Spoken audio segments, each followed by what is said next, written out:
Entre janvier et la mi-décembre 2024, les décès sur les routes migratoires vers l'Espagne ont atteint un rythme alarmant de 30 morts par jour.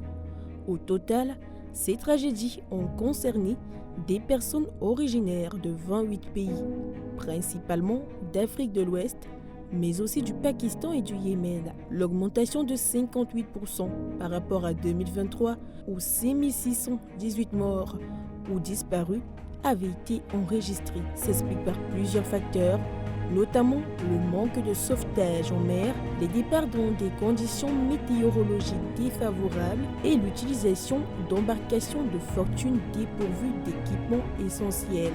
En 2024, plus de 60 000 migrants sont entrés en Espagne, dont 43 737 dans les Canaries, soit une hausse de 18,6% par rapport à l'année précédente.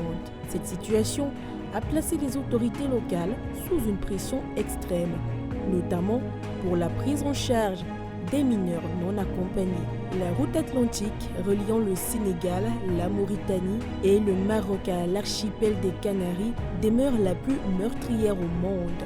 Elle concentre 95% des décès recensés en 2024. Plus de 400 femmes et 1500 enfants figurent parmi les victimes. La traversée au départ de la Mauritanie à elle seule a causé autant de morts que toutes les autres routes migratoires vers l'Espagne l'année précédente.